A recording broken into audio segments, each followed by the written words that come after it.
Hi everyone, Rob here, and I am sat with... I'm Jill, I'm 63 years old. I've been training here for 4 months now, and I'm part of the Fit for Life gang that come early in the morning at 6 o'clock.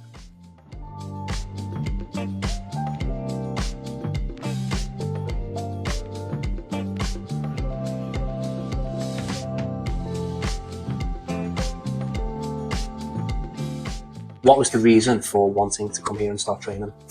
To prove a doctor wrong, actually, because of a condition I've got in my arm. I've now got osteoporosis, and she said that I couldn't reverse that, and that is one of the main reasons why I'm here. And Rob's been really good at helping me push as hard as I can on as heaviest weights as I can. Have you proved the doctor wrong yet? No, I don't find out till the 8th of September, but you'll find out then. Part 2 coming soon. You've been here for the past 4 months. How have you found the sessions so far? I absolutely love them because it's free reign. You don't stop us from doing what you want to do. You encourage us to go heavier, which classes in the past, we've always been kind of, no, don't do that, it's too heavy. Whereas here, you just do what you want to do. And also, every class is different. I think there's definitely that sort of myth of, you know, once you get past a certain age, you have to slow down.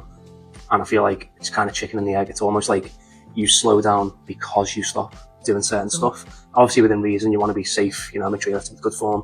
But once you kind of tick those boxes, you shouldn't really ever stop pushing and trying to progress. So yeah, I think we definitely like to stick with that message, don't we? I've been kind of looking at research on older people, and we actually should be doing more weight bearing and more heavy training than less. 100%, yeah, use it or lose it. I think I seen something today, once you get past 40, literally use it or lose it. And that kind of inactivity is when the likes of osteoarthritis, fat gain, all that sort of stuff starts to take place. So yeah, definitely. It's not the time to slow down and stop. It's the time to, if anything, keep going. Yeah, definitely, 100%. Definitely. 4 months, you've had that goal of, you know, wanting to prove doctors wrong and all these personal goals. Have you achieved them? Are we on track? Well, in the first 6 weeks, I lost a stone. Took 9 inches off my whole body, and I've been measuring every bit. And I've dropped a dress size. Unfortunately, I went on holiday, so that kind of slowed me down, but I'm back on track. So I'm aiming to lose another stone in 6 weeks, ready for my doctor's appointment. Wow, amazing. Balance there, though, like what you said there about, you know, you've managed to lose a stone, have a holiday, enjoy yourself, and still be on track, which is a massive win, really, when you think about it. That's really good. That's massive as well. That's really, really good progress. So.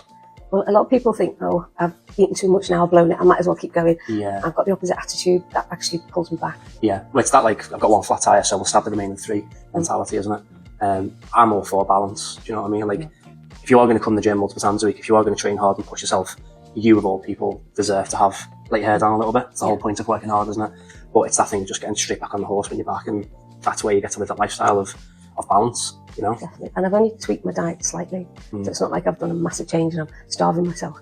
All I've really done is cut out crisps and alcohol. Yeah. It's one of them. It's not a rocket science. I think most people know what they need to do. It is just doing it and having something to be accountable for.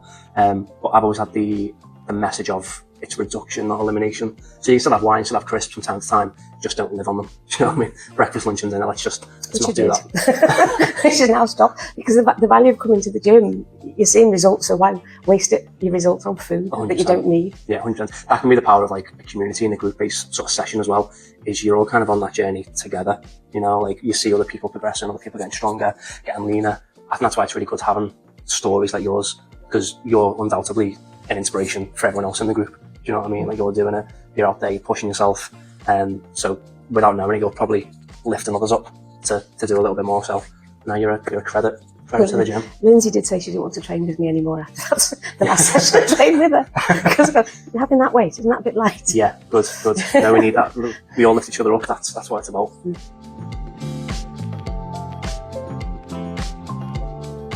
That's also why I like going to the strength class, where it's younger demographic in the class, because then I've got to try and keep up with them. Yeah. And that pushes you just a little bit further. Yeah. That's definitely the benefit of the Fit for Life membership. You have your small group, you have your, you know, exclusive sort of sessions, but you also have the access to delve into the other sessions and mingle with the other members and, like say, try those things that maybe are a little bit out of your comfort zone. But clearly it's working well for you. Yeah, well done.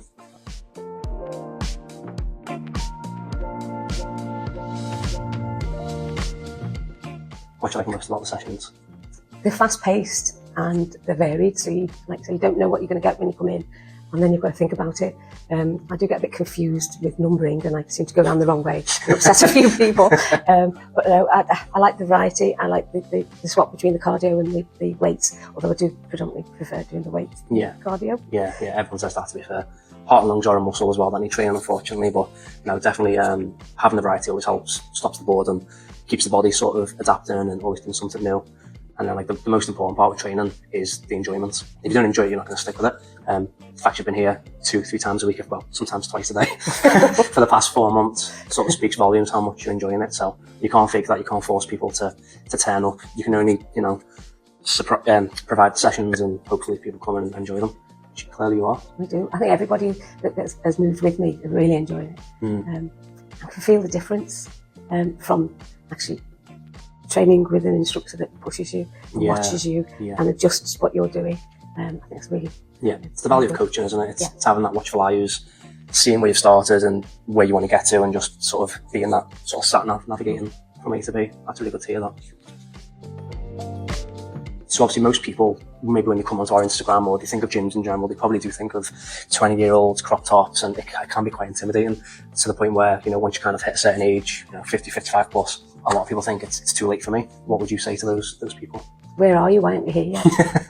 That's it. We'll You've got one life, go for it. Yeah. I call this my last hurrah, because I am determined.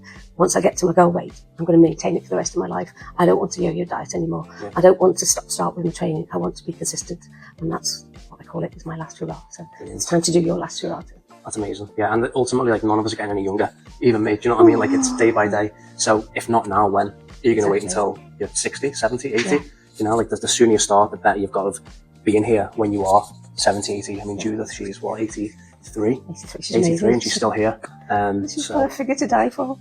But that just shows, like, it's an inspiration of thinking, even for me, that we've still got that time to keep coming to the gym and keep getting fit, keep getting healthy. And the journey's not just, 20 to 30 and then that's it. It really is it's a lifelong lifestyle. It really is. It's keeping the doctor away and the Grim Reaper.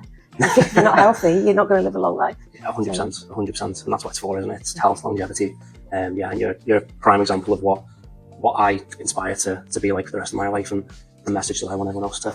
You are, honestly, you are, definitely. No, honestly, well done, Jill. You've absolutely smashed it. You should be really proud of yourself. Well done, and hopefully we'll prove that doctor wrong. Yeah, I can't wait, actually. My weight went from, I was just under 11 stone, and at the heaviest I went up to 14. I'm back to 12.5. Wow. So I want to be 11.5 when I go and see her next, and then she's going to see this huge difference. Yeah. It's the last time I was That's really good. there. Really good, despite fighting hunger and appetite and all that. It's also brought my pulse rate down, and my blood pressure's gone back to normal. It's cardio, that. Yeah. That is the cardio. That's why we do it. I know you hate it, but we gotta do it. It's only because I can't breathe properly, and I'm like, I know. And that's where your body will adapt, and everything gets more efficient over time. Brilliant. Well done. Smashed it.